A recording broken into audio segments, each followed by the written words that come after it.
How's it going, everybody? This is Beat the Bush. Today I'm going to show you how to invest in such a way as to beat 100% of the mutual funds out there within 5 years. If you are a savvy investor, you probably know about this, in that when you buy a mutual fund, they actually charge you a lot of fees. So these days, a lot of people just go buy low-cost ETF funds where the fees that they charge you is going to be something around 0.04%. This is in comparison to mutual funds. They may charge you something like 0.7 or even up to 1%. Now, if I just tell you this is more like a conjecture. Yeah, maybe you might believe me because of my channel, but today I want to back it up with some actual studies. Now, through my travels going to New York, I talked to some subscribers and they actually wondered how you can actually invest properly. A person even asked me to do their investing for them and perhaps I can collect a fee, but I cannot do this because I'm not a certified investor. What I said in response to this is that you don't need me to collect a fee. They actually wanted to pay me to help them do this. But to me, I'm like, you don't need to do this. You can just go do this yourself. Go buy low-cost ETF funds and then you'll be okay. So today I want to cover exactly why you want to do this, how you can actually beat the market with this method, and the actual ticker symbols that you need to buy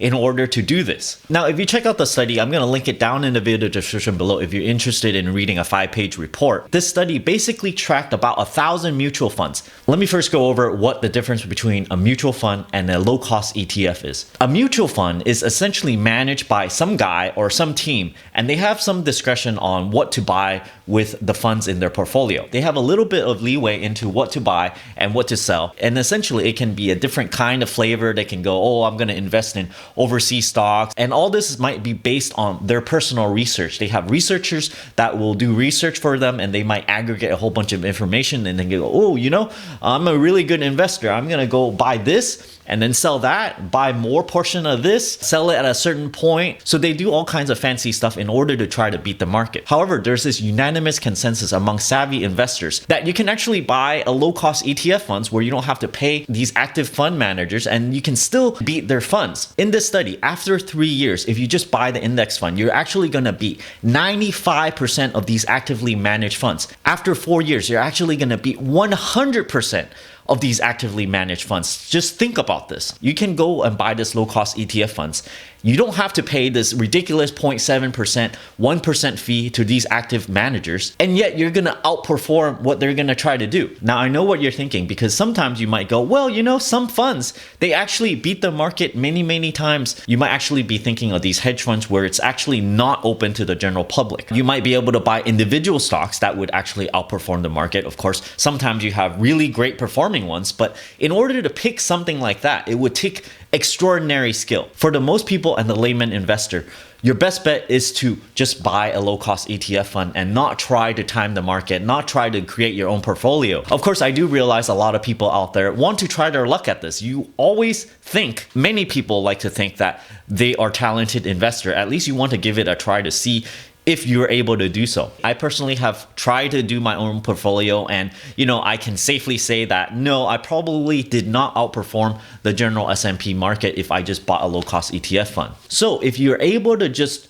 you know, put away your pride and just go, you know, I probably will not be able to perform better than these people that actively manage a fund as their day job. They do this from day to day, and you want to beat them, so you just buy a low-cost ETF fund. Now, this study is actually inclusive of the fees that they charge. So a mutual fund, they may perform maybe better than an S&P, but after they take away the fees that they charge you, 0.7%, 1%, sometimes I see as high as 1.5%. After they take away the fees, then they're not able to outperform the S&P 500. So yes, in a sense, they might be working very hard to try to beat the market for you. But in the end, after they collect all the fees, it's as if all this work that they're put in, they're actually pocketing it for themselves. On top of that, over the long term, it's going to be very hard for you to buy into a mutual fund and still outperform the S&P. So a lot of savvy investors are already noticing this, and they're not buying as much into mutual funds. They're just buying low-cost ETFs instead. You see a major outflow from these mutual funds, and then you see major inflows into these ETF funds. Now, if you believe what I'm telling you, you don't actually have to believe. You can go look at the research paper.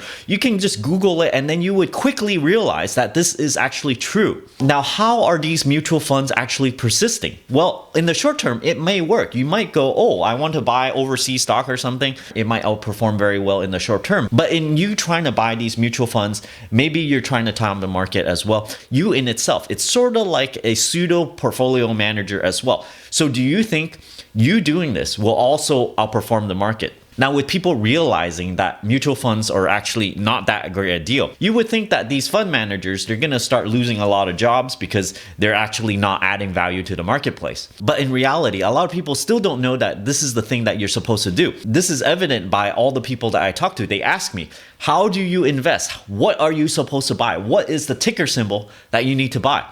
What is the theory behind it that you need to do? This is why mutual funds keeps on going, because people do tell me, oh yeah, I just bought into so-and-so mutual fund. They're paying, I don't know, they don't even know what the fee that they're paying in. Over the long term, you can be paying tens of thousands of dollars in fees, even when it's just like 0.5% difference. Without further ado, here are the low-cost ETF funds that tracks the S&P 500. 1, SPY. It has an expense ratio of 0.09%, so it's a little bit high. 2, IVV, which has an expense ratio of 0.04. 3, you can buy VOO, which also has an expense ratio of 0.04. If you look at these 401ks that you have and you look at the target date funds, if you drill into it and look at the expense ratio, it's likely on the order of 0.7, 0.9%. So this is a lot more. This is like 20 times more than this 0.04% expense ratio of this IVV or VOO S&P 500 ETF fund. And now I got a few comments in the comment section that says, if you work for a bank, you might be able to get a expense ratio that's even a little bit lower. It might go as low as 0.03, but most of us cannot have access to this. So just look at this and go, oh, 0.04, it's a pretty good one. Just go for that one. I hope this was informative for you in order to invest properly. Go look at your portfolio and see how much expense ratio that you're actually paying. If you see anything more than 0.04%, then you're gonna know, wow, you're getting ripped off. You need to really switch your portfolio and do something else.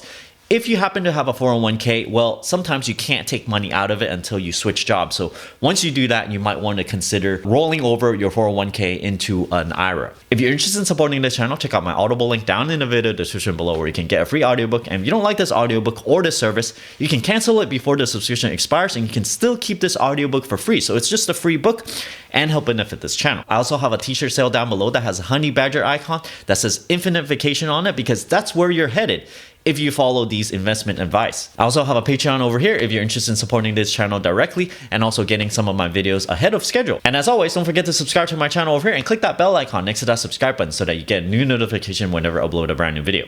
Thanks for watching.